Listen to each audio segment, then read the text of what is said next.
What's going on, Pacers? You know what time it is. This is Peace Talks, and I'm Will. I'm Caitlin. I'm Alex. And I'm Bergen. And here we go. All right, so this week in sports, we're going to start off with women's basketball, as always. The Lady Pacers won their last game against NC Wesleyan with a score of 81-66. Mariah Ballin had a double-double with 22 points, 14 rebounds, and Kadijah Daniels had 21 points and 7 rebounds. Their next game will be on the road against Methodist tomorrow, and that will wrap up conference play for them. And now on to men's basketball. They also won their last game against Pfeiffer with a score of 120-108. Tyson Sellers set a program record with 36 points. Their next game is also tomorrow, but it'll be here at home at 2 o'clock, and will also be senior day. And some new sports starting up today. Baseball starts today at 5 o'clock at home against Brevard, and men's lacrosse also starts today, but they will be on the road at Greensboro College. All right, so now we're going to talk about what's going on in sports outside of Peace. As most of you know, Super Bowl. Hope most of you got to watch it. Patriots won 13-3. It was a very boring game. Terrible halftime show. What? No. Really? Y'all liked it? You guys liked it? Yeah. Okay, the best part about the whole Super Bowl was when Adam Levine took his shirt off. Agreed. Because the game was so boring. It was. That was the highlight for me. And like on Peace Pop last week, plug, we talked about like the stigma about women watching the Super Bowl and they only watch for the halftime show or the commercials. And I'm gonna be honest, this game for me was all halftime show. I could not get behind that boring game. Yeah. It was a very boring game. I don't know. I heard a lot of people saying they didn't like the halftime show. Although Sicko Mode was good, so I got hyped for that. Adam Levine. I loved it. Yes. All the classics. He did do. All like 2000s pop rocks are like my jam, and that's like Maroon 5 in a I feel that. So I was here for it. Any other thoughts other than Tom Brady? It literally pains me that he has 6 rings now. He didn't even play well. No. Nobody played well. Are you kidding me? That's why that was the suckiest Super Bowl I've ever seen in my lifetime. The commercials weren't even good either. I'm not gonna lie, I didn't watch the commercials. I didn't either. This was like the first year I didn't really watch the commercials. I just was not very interested in this year's Super Bowl at all. Yeah. I mean, I was pulling for the Rams, obviously. But it just... It's good Pats. So yeah, that's the Super Bowl. NBA trade deadline finished up yesterday, and the Anthony Davis trade to the Lakers did not happen, but it did cause a lot of drama for the Lakers because the Lakers made several offers with like 5 of their different players, and when that ends up not going through, that causes a lot of friction potentially in the locker room. But the Lakers did win big last night. Rajon Rondo hit a game winner at the Celtics, which is one of his former teams that he won a championship with. Also, another thing that happened with the trades, Harrison Barnes for the Mavericks actually got traded to a new team mid-game. So that was interesting. Yeah. Well, right before the Philly game, Sixers traded, what's his name? Markelle Fultz. Yeah. He's gone. I saw that. Sixers couldn't wait on him anymore. No. They asked. That was a disaster. They asked Coach Brett Brown before the game, like, is he gonna return to the lineup anytime soon? And he's like, kind of avoided the question. But little did everyone else know, he's out of here. His time in Philadelphia is done. I mean, and as a Philly fan, I'm like, let's just get some talent up in here. You did get Sixers, Harris though, Tobias Harris. So I'm like, Sixers, we're here for it. I mean, Philly sports are looking up. I mean, Eagles looking good. 3 years in a row, we're looking fresh. Sixers, all of a sudden, we're like, hey, we're here and we're competing. Yep. That's new. Flyers have always been good. And Phillies, we'll see. They've got the potential. I know. We'll see after spring season if they put it together, but... They started off good last year and then they kind of fell out, didn't they? Yeah. And I'm just... Philly sports, for the first time ever, everything's looking okay. And I'm just knock on wood that we'll stay this way. Because I'm really sick of New England and Boston and that whole thing. Yeah. Of them being just good at everything and just being absolute jerks about it. They do have a knack for that. They're just New England disgusts me as like a whole like country, like part of the country, like that whole region. I'm just like not into it. Like I hate you. I'm all about like the Mid-Atlantic, you know. Feel that. Go Philly. Go Philly. That just blows my mind though. You get traded mid-game, and you don't. I don't think he knew. Maybe he did. Maybe he didn't. I don't think he did. That's a little salty. Not He gonna got. lie. I think he got Shady. traded to the Kings, but like, damn, mid-game. Talk about loyalty. But anywho, and then the last little thing is MLB fans. Spring training starts 3 days. Pitchers catchers report 3 days. So look out for that. I'm not that into baseball. You're not? No. Okay. Well. Go Rockies! Woo! Oh God. Oh God. I just need the Yankees to get Bryce Harper. That's all I need to happen. The Rockies suck, but Are you a Yankees fan? You're. Oh no. Oh God. I didn't know that one. Yep. Oh. Okay, moving on. Do you not like New York sports either? No, nobody likes the Yankees. I'm doing it. God, I have a lot of hate for sports. For sports teams, if they're not Philly, obviously, because I'm like a true and true like Philly fan. I hate everybody. Love Philly to death. Well, there you have it. Go Philly, I guess. That's a Philly, sports one. Philly. That's sports. Go Birds. Okay, so as many of you may know, if you go to Peace, there's an Ebony Ball tonight going on campus. It starts at 7 and it goes till 11, and it's at the Architect Building across the street. They've had posters up all around campus, and apparently an issue that was brought to my attention was that there was a poster in one of our elevators here on campus, and someone vandalized it. And we're just going to talk a little bit about that because that's a big issue that's been talked about a lot around campus this week when it happened, the beginning of the week. I think it's especially fitting because we just had Stephanie Reed on, our director of diversity and inclusion, on last week on the podcast, where she talked all about what her purpose is on this campus, and she and her office put out a statement on WPU Student Life, and I think on other platforms, other Instagram accounts through Peace, where it basically is just saying that this is not acceptable within the Peace community. It was there's some misconceptions around the Ebony Ball that this person obviously had to vandalize it like that, and then that if there are any other issues about this, that to contact her. And they left her where her office is and her phone number and all that. So I think it was a very speedy response. Yes, they to it, responded because this was very posted fast. A day ago, and I think it got vandalized this week. Yeah, some student found it and are still hanging up in the elevator and reported it. And yeah, it's a lot of students are angry about it just because. Yeah, that's like unacceptable. Yeah, and I mean, even if you I don't even know if you didn't want to go to the ball, but like someone worked hard on those posters first off. So they spent their time, their money, like don't be rude and vandalize. Like And it's just rude. And that dance is being put on by BSU, the Black Student Union, because one of my teammates on the volleyball team, Jasmine, she is part of that club on campus, and I was talking to her yesterday about it.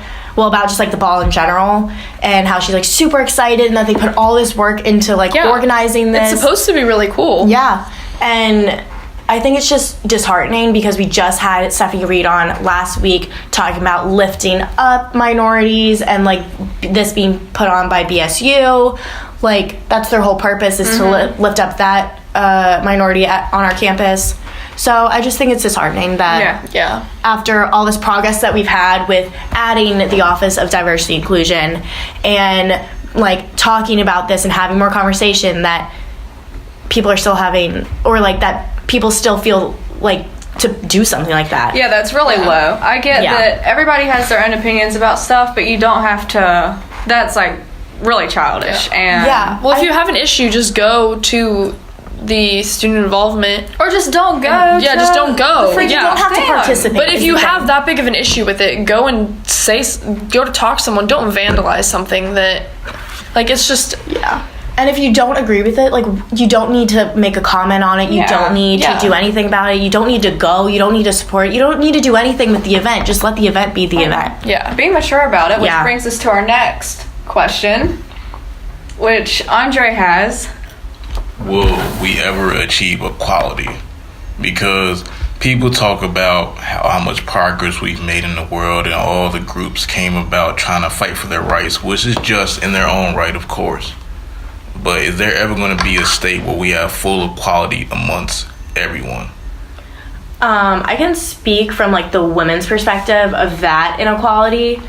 I was just talking in one of my classes. It's a special topics comm class where we talk about media and society, and we're talking about inequality in like TV and movies and like Hollywood in general, and the like proportion of like women directors or women behind the camera is like so crazy low that like it's a white boys club. Directors is a white boys club, and it's very hard for women to break through that and be able to put out these movies. Like directors that are like getting recognition for women are like actresses because they have weight already because they're major actresses. But like women who strictly want to be behind the camera and want to do that as their profession and they don't want to be in front of the camera, like it's very hard for them to break through that glass ceiling. And like just from the women perspective, I think that we're getting places, but it's definitely gonna take more time, and like it's a long process. And like obviously like this all stems from like the physical inequality that there is between men and women. Like men are physically stronger, and that like, do you think in the 1800s that a woman would take that inequality if she could do something about it? Like no, we wouldn't have took that for a second if we could actually like defend ourselves.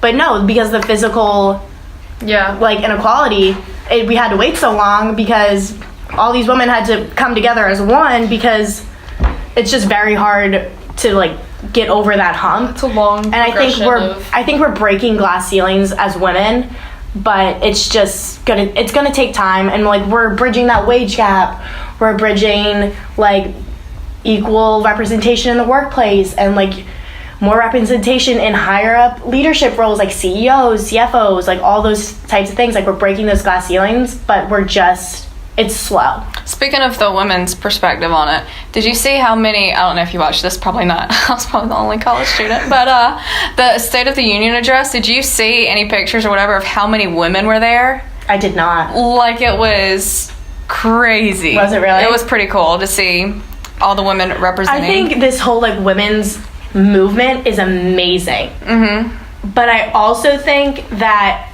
there's a lot of misconceptions about it, because I think it's a very liberal movement, and for women on the conservative side, they're afraid to speak up for what they want, because there's a lot of stuff with like women's rights, with like abortions and all that kind of stuff, and if like a woman doesn't believe in that, I don't think that that's wrong. I think you just have a different opinion, and that's okay. So I think that like we need to have more voices and different opinions out of women. Mm-hmm. And then going back to like Andre's question, like do you think, what was it, like equality and will ever happen?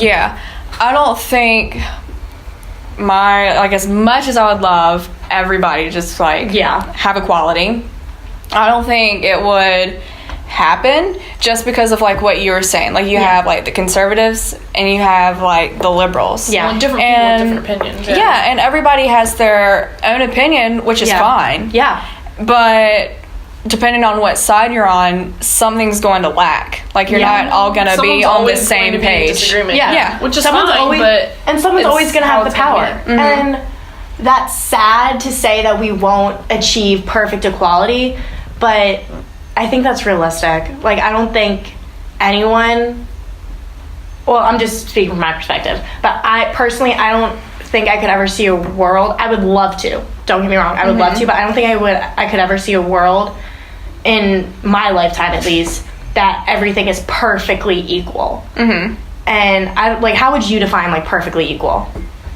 Like what are we saying what perfectly equal is? I don't think it exists, to be honest. That's just that's what I'm saying. It's like I don't think we can achieve that, because there's always going to be more of something, whether it's more whites in America, whether it's more men in America, or more women, or whatever. Like there's always going to be more of something. So they're always just going to have that power because of the numbers.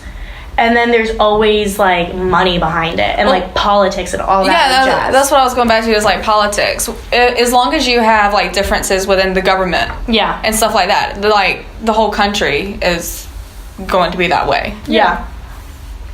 So I don't think we can achieve perfect equality. I think we're getting not closer, but we're working up from where we were before. But I think we're lifting. It's going to be. I think we're lifting up minorities more, and we're having more conversations about it. So I think that's a good improvement. But I feel like we need to strive for more, other than just talking about it.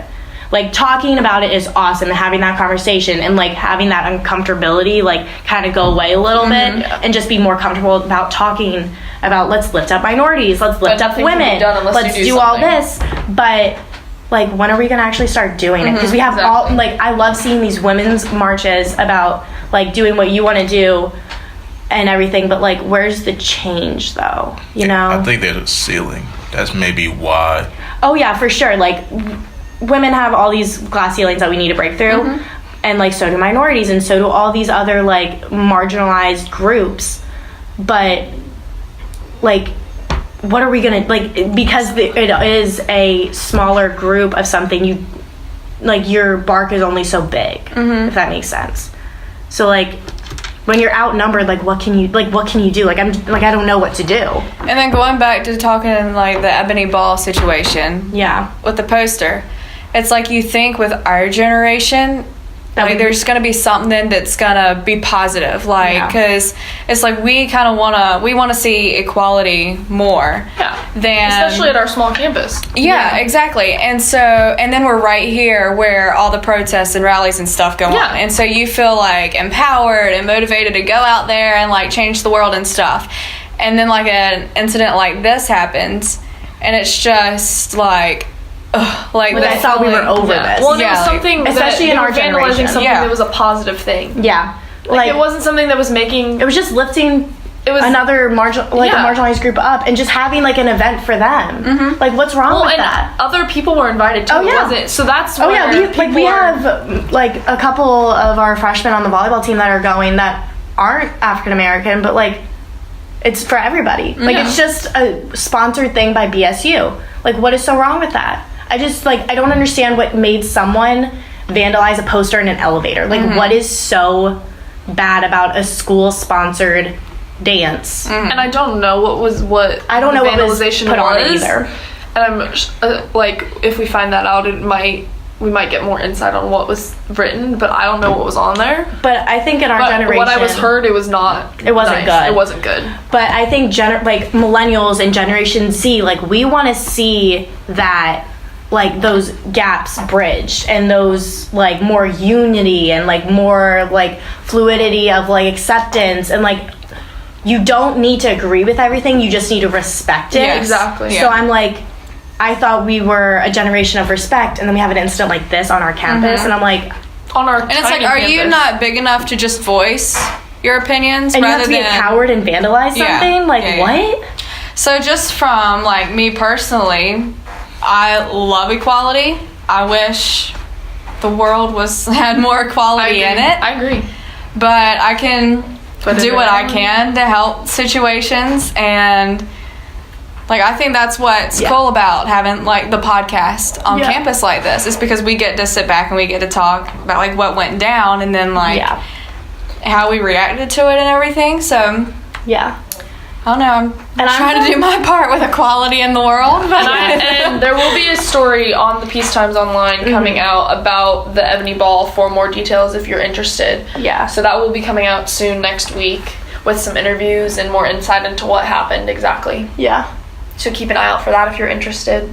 Because that will be the follow-up to this conversation of like, what are the details? Because we don't really know the details right now. We just know that something was vandalized. And like, that's kind of the issue right now, and just like bringing that into discussion of like, what is equality, and like, can we achieve this perfect equality that everyone talks about?